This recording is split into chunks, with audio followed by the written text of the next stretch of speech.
Welcome to घमासान। मैं हूं आपके साथ दीक्षा और आज हमारे साथ यहां पर मौजूद हैं डॉक्टर जतिन अग्रवाल जो एक सक्सेसफुल प्रोस्टोडोंटिस्ट हैं। आज सर से हम उनके करियर के बारे में जानेंगे, साथ ही कोविड के टाइम पे जो प्रॉब्लम्स मेडिकल फील्ड में आई हैं और सर ने उस टाइम कैसे वर्क किया उसके बारे में भी सर से जानेंगे और यूथ के लिए हम सर से मैसेज जरूर देंगे। सर स्वागत है आपका। सबसे पहले तो मैं आपसे ये जानना चाहूँगी कि डॉक्टर एक जिम्मेदारी भरा पेशा है, साथ ही इसमें बहुत हार्ड वर्किंग भी चाहिए होती है, तो आपने डॉक्टर बनने की क्यों सोची? ओके सो मेरे फादर भी डॉक्टर ही हैं, ही इज़ एनेस्थेटिस्ट, और हमारे घर में शुरुआती से डॉक्टरी पेशे से रिलेटेड माहौल रहा है। सो और ऑब्वियसली मेरे फादर का बिजनेस नहीं है, तो मुझे ऐसी ही लाइन चुननी थी जिसमें मुझे अच्छा लगे, या कहें तो it's a very noble profession और सेवा भाव से भरी हुई है। सो इसलिए मैंने भी चूज़ किया कि मैं भी अपना प्रोफेशन डॉक्टरी चूज़ करके और लोगों की सेवा करूँगा। जी, डॉक्टर्स में कई तरह की फील्ड्स होती हैं, तो आपने डेंटिस्ट बनना ही प्रेफर क्यों किया? ओके, मैंने जब एग्ज़ाम दिया था, यूजुअली क्या होता है कि जब हम डॉक्टरी लाइन में जाते हैं, सो आफ्टर 12th हमें एग्ज़ाम में अपेयर होना होता है, ऑल इंडिया एंट्रेंस लेवल होता है वो, और उसके थ्रू हमें मिलता है मेडिकल में एंट्रेंस या डेंटल में एंट्रेंस। सो मुझे मेडिकल में भी एंट्रेंस मिल रहा था। मैक्सिमम क्या होता है, प्रेफरेंस जो होती है लोगों की वो मेडिकल साइड ज़्यादा होती है। सो मुझे सब जगह एंट्रेंस मतलब सीट्स मिल रही थी, ऐसा नहीं था कि आप नहीं मिली तो आप डेंटल में चले जाइए। मैंने डेंटल में ऑप्ट इसलिए किया क्योंकि डेंटल में कंपैरेटिवली जो बिजी लाइफ होती है वो इतना नहीं होता है। आपका एक पर्टिकुलर टाइम स्लॉट आप अपने हिसाब से डिसाइड कर सकते हैं और उसमें 24 घंटे बिजी रहने की ज़रूरत नहीं है, जो कि मेरे फादर के साथ में था। बिकॉज ही इज़ एनेस्थेटिस्ट, तो उनका क्या 24 घंटे का जॉब होता है, कभी भी कॉल आ सकती है, कभी भी कॉल नहीं भी आ सकती है, दोनों चीज़ें हैं। तो कई बार वो फैमिली को इतना टाइम दे भी पाते थे, कई बार नहीं भी दे पाते थे, और हम ज़रूर समझते थे कि उनकी जॉब ही ऐसी हो या उनका वर्किंग ऐसा है तो उसमें इमरजेंसीज रहती है। मैं चाहता था कि मैं अपनी फैमिली को पूरा टाइम दूँ, so that's why I opted for dental, जिसमें एक पर्टिकुलर टाइम स्लॉट होता है। उसमें ऐसा नहीं होता कि आप 24 घंटे ही बिजी हैं, और खुद के लिए भी समय होता है उसमें। आपने किस चीज़ में स्पेशलाइजेशन किया है और अचीवमेंट्स की बात करें तो पर्सनल एंड प्रोफेशनल बोथ में आपके पास क्या क्या अचीवमेंट्स हैं? ओके, मेरा स्पेशलाइजेशन है प्रोस्टोडोंटिक्स में। ये ग्रेजुएशन बीडीएस के बाद एमडीएस करते हैं, दैट इज़ पोस्ट ग्रेजुएशन, और उसमें स्पेसिफिक फील्ड होती है जिसको प्रोस्टोडोंटिक्स बोलते हैं। इसमें मेरा स्पेशलाइजेशन में जो मिसिंग टीथ होते हैं, जिनके दांत नहीं होते हैं, उनको रिप्लेस करा जा सकता है। Plus we do general dentistry also, और मेरा अभी ज़्यादातर पर्टिकुलरली स्पेशलाइजेशन है कॉस्मेटिक डेंटिस्ट्री में। कोविड के टाइम पे सबसे ज़्यादा अगर दिक्कत हुई है तो मेडिकल फील्ड वालों को हुई, क्योंकि आप लोग पूरा टाइम वर्क पर थे। तो इस टाइम आपने किस तरह से वर्क किया और क्या क्या प्रॉब्लम्स आपने फेस की? ओके, कोविड टाइम जो था, लॉकडाउन हुआ था मेरे ख्याल से मिड मार्च में, अराउंड मार्च या मार्च एंडिंग में, और हमें अपना क्लिनिक अराउंड 1.5-2 महीना बंद रखना पड़ा था। वो टाइम बहुत ही अच्छा नहीं गुजरा था, बिकॉज सभी लोग लॉकडाउन हो गए थे अपने अपने घरों में, और घर के काम जो हमें नहीं करने पड़ते थे वो भी करने पड़ ही गए थे, वो भी मतलब फोर्सफुली करने पड़ रहे थे। तो अपना प्रोफेशन से रिलेटेड वर्क ना कर पाना तो डेफिनेटली वो थोड़ा सा पेनफुल था, पर उसका एक एडवांटेज ये ज़रूर रहा कि हम अपने फैमिली के मेंबर्स के साथ ज़्यादा क्लोज आ गए और उनके साथ हमें ज़्यादा समय बिताने के लिए मिला। जब हमें परमिशन मिली from the CMHO, that was in the mid of May या एंड ऑफ द मे, तो उसके बाद से फिर जब हमने अपना क्लिनिक शुरू किया तो डेफिनेटली उस लॉकडाउन के पीरियड में हमारे काफ़ी सारे वेबिनार्स होते थे, सेमिनार्स होते थे, ऑनलाइन होते थे, जिसमें कि हमें सारे इंस्ट्रक्शंस मिलते थे कि आपको अगर स्टार्ट करना है तो कैसे स्टार्ट करना है, क्या क्या एहतियात बरतनी है, सारी चीज़ें। और उस हिसाब से हमने अपनी प्लानिंग कर ली थी, और जब हमने ओपन किया तो हमने उन सब चीज़ों को ध्यान में रखते हुए अपना क्लिनिक स्टार्ट किया। शुरुआती में मैंने मॉर्निंग सेशन और इवनिंग सेशन के हिसाब से शुरू किया, तो मैंने मॉर्निंग में सिर्फ एक पेशेंट बुलाया, इवनिंग में भी एक ही पेशेंट बुलाया, और अपने स्टाफ को सबको from beginning till the end सारा उनको समझाया कि कैसे कैसे एक स्टेप बाय स्टेप कैसे चलना है और सारी चीज़ों का ध्यान रखना है। वर्किंग डेफिनेटली चेंज हो गई, मेनली मास्क ज़्यादा हो गए, पेशेंट भी मास्क पहन के आने लग गए। जोकिंगली बोले तो समझ में नहीं आया कि डॉक्टर कौन है और पेशेंट कौन है, पर हमें बहुत ज़्यादा फर्क इसलिए नहीं पड़ा क्योंकि मेरी मास प्रैक्टिस कभी नहीं रही है, मेरी प्रैक्टिस बहुत क्लास प्रैक्टिस रही है। तो हमारे यहाँ यूजुअली अपॉइंटमेंट का टाइम जो होता है, सपोज अगर 11 बजे है तो 11 बजे पेशेंट आएगा, 11:30 या 12 बजे तक खत्म होता है, तो 12 बजे फिर दूसरा पेशेंट आता है, फिर 1 बजे खत्म होता है तो 1 बजे तीसरा पेशेंट आता है। It is like that. तो मुझे बहुत ज़्यादा ऐसा फ़र्क नहीं पड़ा मेरी वर्किंग में। हाँ, मे बी उन डॉक्टर्स को ज़रूर फ़र्क पड़ा हुआ जिनकी मास प्रैक्टिस होती है, जहाँ 50-50, 100-100 पेशेंट वेट करते हैं, तो उनको ज़रूर फ़र्क पड़ा होगा। हमें इतना फ़र्क नहीं पड़ा। अदर देन दैट हमें बस पेशेंट्स को और इंस्ट्रक्शन देने होते थे कि आप यहाँ टच मत करिए, वहाँ टच मत करिए, और उन्हें हम ग्लव्स पहना देते हैं और शू कवर्स पहना देते हैं, हेड कैप पहना देते हैं।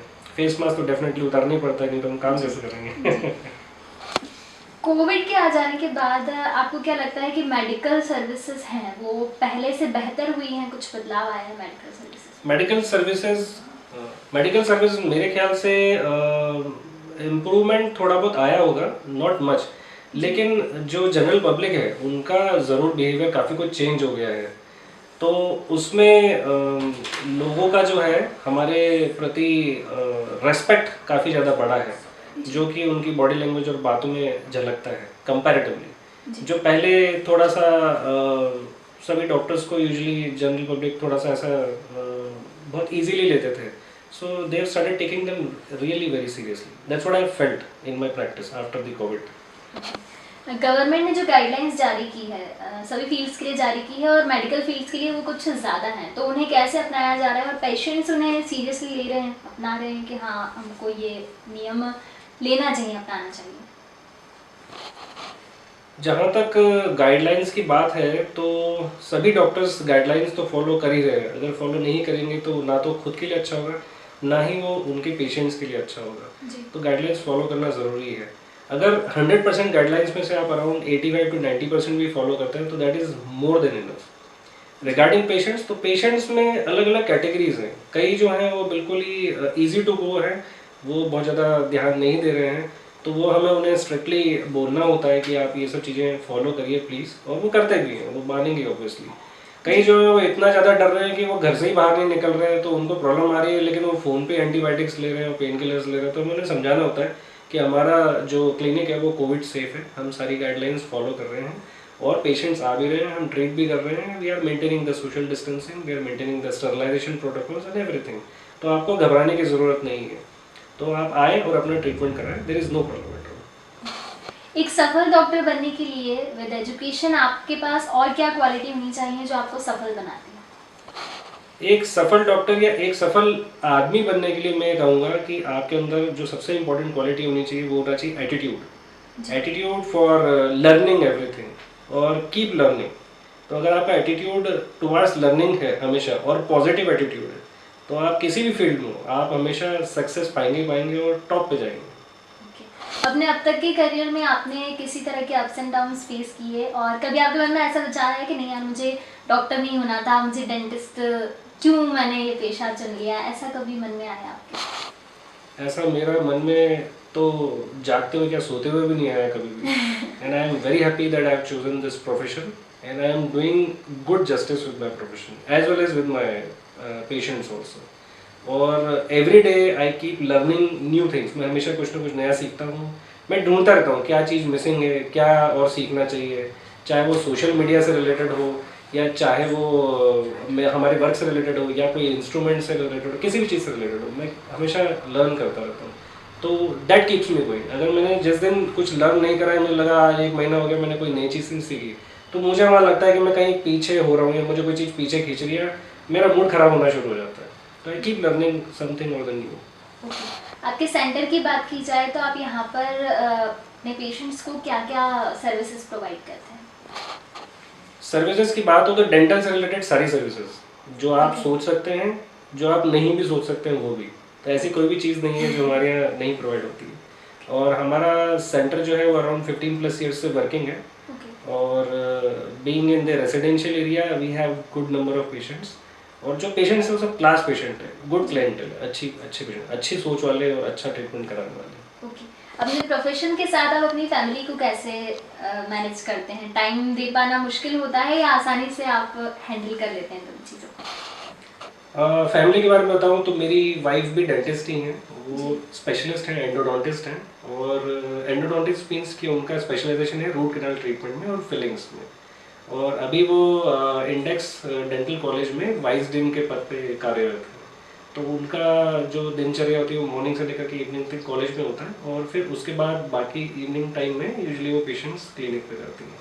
और मेरी 2 डॉटर्स हैं, एक 8 साल की है और एक 13 साल की है, और वो नॉर्मल शिशु को जो स्कूल में पढ़ते हैं। तो हम लोग एक दूसरे को काफ़ी टाइम देते हैं और बच्चों को भी काफ़ी टाइम देते हैं। मॉर्निंग में अभी क्या हो रहा है कि स्कूल्स बंद ही हैं, तो सुबह सुबह उनको उठाने का काम मेरा ही होता है। उनको मैं BRTS कॉरिडोर पे ले आता हूँ, उनको साइकिलिंग करवाता हूँ, फिर हम लोग वापस आते हैं, फिर हम लोग यहाँ बैडमिंटन खेलते हैं। तो सुबह सुबह उठने में थोड़ी नान नुकर करते हैं, पर थोड़ा धक्का मार गाड़ी है दोनों की दोनों पर अच्छा लगता है, मज़ा आ रहा है, बढ़िया। जी। कोरोना को लेकर लोगों के मन में अभी भी कई बातें हैं, पहले से ही चली आ रही है और अभी भी, हालांकि अब वैक्सीनेशन ज़्यादा दूर नहीं है, 16 से सारा स्टार्ट हो जाएगा वैक्सीनेशन का प्रोसेस कई जगह। तो आप लोगों को कोरोना से अवेयर करने के लिए क्या कहेंगे, क्योंकि उनके मन में जो डर है वो निकलना चाहिए, क्योंकि प्रिकॉशंस में अगर आप रहेंगे मेरे हिसाब से तो आप बच सकते हैं उस चीज़ से, फिर भी जो डर है उसको आप कैसे हटाएंगे? देखिए, मैं इसमें क्या बोलूँगा, मेरे पास तो यूजुअली जो पेशेंट्स आते हैं वो ट्रीटमेंट के लिए आते ही हैं, और मैं अपने लेवल पे जितना हो सकता है उनको अपने लेवल पे समझाने की कोशिश करता हूँ। बाकी जो हमारी सरकार ने इस दिशा में कदम उठाया है, और जितना सरकार कर रही है और जितना वो अलग अलग मास मीडिया के थ्रू इंफॉर्मेशन पहुँचा रही है लोगों तक कि आपको डरने की ज़रूरत नहीं है और आपको क्या क्या एहतियात बरतने हैं जिससे आप हमेशा सेफ रहेंगे, तो मेरे ख्याल से जो सरकार कर रही है वो सबसे बड़ा काम कर रही है। हम अपने लेवल पे जो कर सकते हैं वो कर ही रहे हैं, जितना हो सकता है।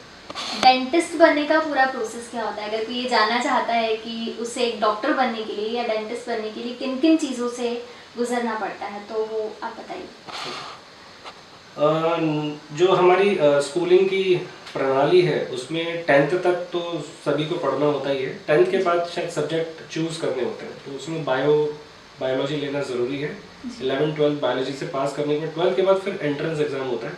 हमारे समय पे हर एक कॉलेज का अलग अलग एग्ज़ाम होता था, तो हमें बहुत सारे अलग अलग जगह जाकर के एग्ज़ाम देना होता है। मतलब बनारस में अलग है, बनारस की यूनिवर्सिटी का, यहाँ का MP का अलग है, महाराष्ट्र का अलग है, ऑल इंडिया लेवल पे अलग है, ऐसे बहुत सारे। पर अभी जो एक एग्ज़ाम हो गया that is called as NEET, NEET NEET, उसके थ्रू एंट्रेंस एग्ज़ाम दे करके और उसमें अगर मेरिट में आते हैं तो सीट्स जो मिलती हैं उस हिसाब से या तो मेडिकल फील्ड चूज़ कर सकते हैं या फिर डेंटल फील्ड चूज़ कर सकते हैं। जब वो उनको सीट मिल जाती है तो वो एक पर्टिकुलर किसी कॉलेज की मिलती है, वो एक सरकारी कॉलेज भी हो सकता है और एक प्राइवेट कॉलेज भी हो सकता है। और डेंटल में जाने के बाद इसका जो कोर्स करिकुलम होता है वो 4+1 होता है, 4 इयर्स पढ़ाई के होते हैं, 1 ईयर इंटर्नशिप होता है, तो टोटल कुल मिला के 5 साल का अंडर ग्रेजुएट लेवल का कोर्स होता है। उसके बाद अगेन फिर एंट्रेंस एग्जाम देना होता है अगर आप पोस्ट ग्रेजुएशन करना चाहते हैं तो, जो कि 3 साल का होता है। After post graduation you are absolutely eligible to open your own clinic. Even after graduation also clinic open कर सकते हैं, वर्किंग शुरू कर सकते हैं। हमारी यूथ को आप क्या मैसेज देना चाहेंगे कि वो किस तरह से खुद को एक सफल पर्सन बना सकते हैं और समाज के लिए, जैसे कि आप डॉक्टर हैं तो आप लोगों के लिए काम कर रहे हैं, ऐसे वो भी लोगों के लिए वर्क कर सकते हैं? यूथ को मैं एक मैसेज देना चाहूँगा कि जो भी अगर आप बनना चाह रहे हैं तो फोकस्ड रहें, भटके मत। और हमारे समय पे तो इतना ऑप्शंस अवेलेबल नहीं थे, इंजीनियर, डॉक्टर, CA और थोड़े बहुत ऐसी प्रोफेशंस होते थे। आजकल तो आप कोई भी चीज़ उठा लें तो उसमें एक प्रोफेशन निकल आता है, तो मल्टीपल चीज़ें हैं, बहुत सारी चीज़ें हैं आज की तारीख में। बट जिस भी प्रोफेशन को चूज़ करें उस पर फोकस्ड रहें और उस पर कंटिन्यूस काम करते रहें। यूजुअली किसी भी फील्ड में जो सक्सेस मिलती है वो 2 दिन, 4 दिन, 5 दिन, 10 दिन में नहीं मिलती है, या 4 महीने, 6 महीने, साल भर में नहीं मिलती। It takes time. मुझे भी अपने क्लिनिक में जब मैंने ओपन किया था तब जब मुझे पेशेंट्स आने लगे और सक्सेस मिलना शुरू हुई, it took me around 6 to 7 years.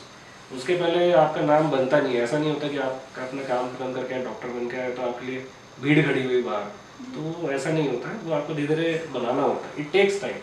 But जब ये बनता है और जब आपको रेस्पॉन्स मिलना शुरू होता है तो जो खुशी मिलती है वो बहुत ही मतलब अपार खुशी मिलती है उस चीज़ की। जो पेशेंट आते हैं, आप ट्रीटमेंट भी करते हो, ट्रीटमेंट करने के बाद वो पे भी करते हैं, ऑब्वियसली वो भी ठीक है, आप अच्छा काम करते हो, आप अच्छा काम करते हो तो आपको अच्छा फील होता है।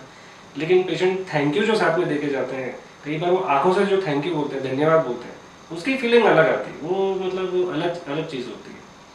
तो मैं सभी यूथ को यही बोलूँगा कि आप जो भी काम करें तो उसमें फोकस्ड होकर काम करें और उसको अपना इनपुट फुल इनपुट दें। तो डॉक्टर अग्रवाल ने आज हमें कई सारी चीज़ें बताई कि अगर आप भी डेंटिस्ट बनना चाहते हैं, डॉक्टर बनना चाहते हैं, तो आपको क्या क्या चीज़ें करनी चाहिए।